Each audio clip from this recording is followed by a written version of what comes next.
ខ្ញុំកណាសូមក្រាបថ្វាយបង្គំថេរានុថេរៈគ្រប់ព្រះអង្គជាទីសក្ការៈសូមគោរពសម្ដេចទ្រង់ឯកឧត្តមលោកជំទាវអស់លោកស្រីបងប្អូនអ្នកសារព័ត៌មាននិងជនរួមជាតិទាំងក្នុងនិងក្រៅប្រទេសជាទីគោរពនិងជាទីរាប់អានថ្ងៃនេះ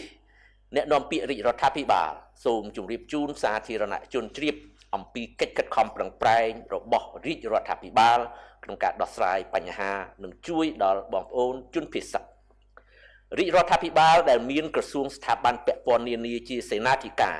បាននឹងកំពុងដុតដៃដុតជើងយ៉ាងខ្លាំងដើម្បីជួយដល់បងប្អូនជនភៀសសិស្សនៅតាមបណ្ដោយព្រំដែន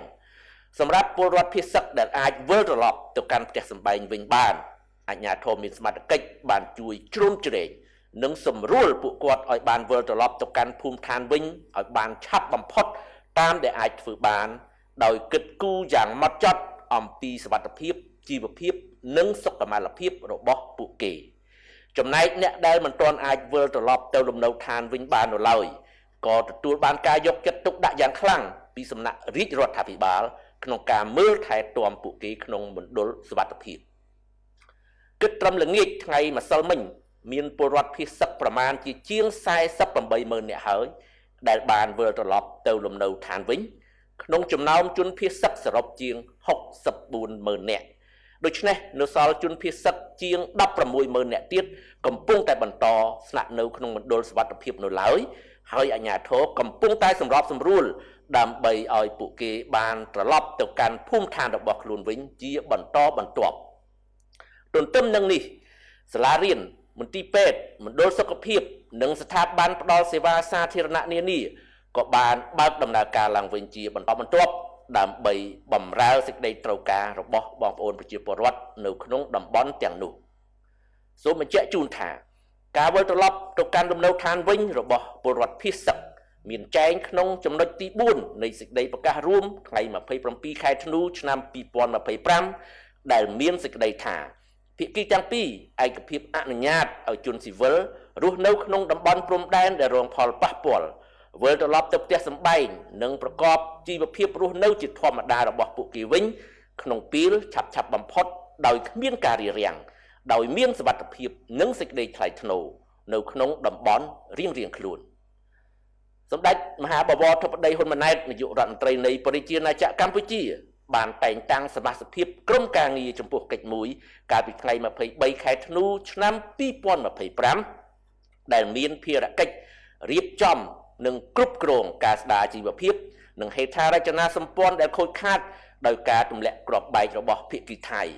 បច្ចុប្បន្នក្រុមការងារចំពោះកិច្ចនេះកំពុងតែចុះវិយតម្លៃស្ថានភាពជាក់ស្ដែងនៅតាមបណ្ដាខេត្តជាប់ព្រំដែនដែលរងផលប៉ះពាល់ដើម្បីដឹងពីទំហំនៃការខូចខាតហេដ្ឋារចនាសម្ព័ន្ធស៊ីវិលក៏ដូចជាផលប៉ះពាល់ជាក់ស្ដែងទៅលើជីវភាពរបស់ប្រជាពលរដ្ឋដើម្បីរាជរដ្ឋាភិបាលចាត់វិធានការអន្តរាគមន៍ស្ដារឡើងវិញនៅជីវភាពរបស់បងប្អូនប្រជាពលរដ្ឋដែលរងផលប៉ះពាល់ក៏ដូចជាហេដ្ឋារចនាសម្ព័ន្ធដែលរងការខូចខាតនៅក្នុងសារផ្ញើជូនប្រជាពលរដ្ឋកាលពីយប់ថ្ងៃទី10ខែមករាឆ្នាំ2026សម្ដេចបវរធិបតីនាយករដ្ឋមន្ត្រីបានបញ្ជាក់ថា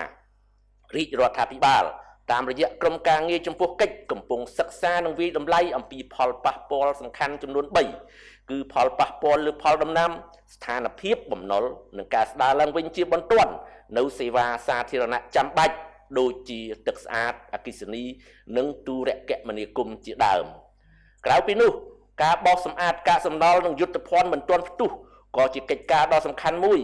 ដើម្បីធានាសុវត្ថិភាពជូនបងប្អូនពលរដ្ឋភៀសសិស្សមុននឹងអនុញ្ញាតឲ្យពួកគេវិលត្រឡប់ទៅកាន់លំនៅឋានវិញ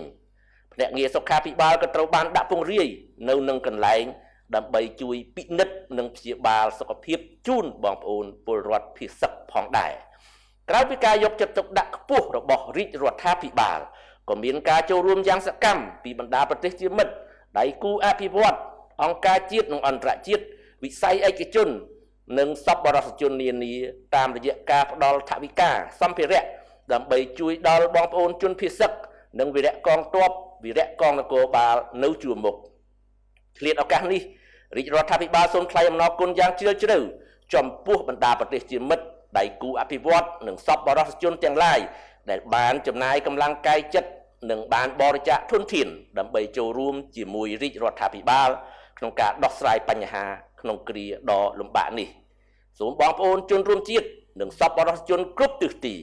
បន្តសកម្មភាពសប្បុរសធម៌នេះតទៅទៀតដើម្បីបង្ហាញពីប្រពៃណីសាមគ្គីជួយគ្នានៅក្នុងគ្រាលំបាកដែលជាកម្លាំងស្នូលនៃសង្គមខ្មែរ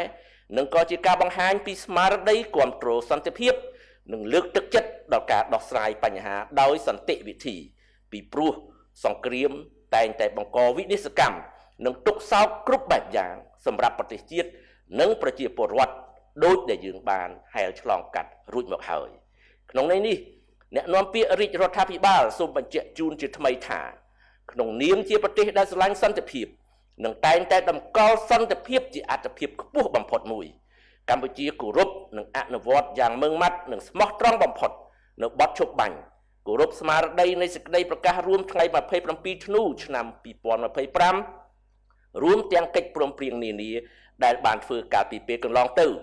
និងជានិច្ចកាលប្រកាន់ជំហរដោះស្រាយជម្លោះដោយសន្តិវិធីកម្ពុជាប្រកាន់ជំហរម៉ឺងម៉ាត់ក្នុងការការពារខ្សែព្រំដែនអន្តរជាតិកម្ពុជាថៃដែលបន្សល់ទុកដោយគណៈកម្មការព្រំដែនឥណ្ឌូចិនសៀមដោយគោរពគោលការណ៍ច្បាប់អន្តរជាតិគោលការណ៍ខ្សែព្រំដែនមិនកែប្រែគោរពអនុសញ្ញាសន្ធិសញ្ញាបារាំងសៀមផែនទីនិងកំណត់ហេតុបោះបង្គោលព្រំដែនរបស់គណៈកម្មការបោះបង្គោលព្រំដែនឥណ្ឌូចិនសៀមព្រមទាំងកិច្ចព្រមព្រៀងនិងឯកសារពាក់ព័ន្ធនានាដែលភាគីទាំងពីរបានឯកភាពគ្នានាពេលកន្លងមកកម្ពុជាមិនទទួលស្គាល់នូវការកែប្រែព្រំដែនណាមួយដែលកើតចេញពីការប្រើកម្លាំងនោះឡើយសូមអរគុណនិងសូមគោរពលាតែប៉ុណ្ណេះបាទ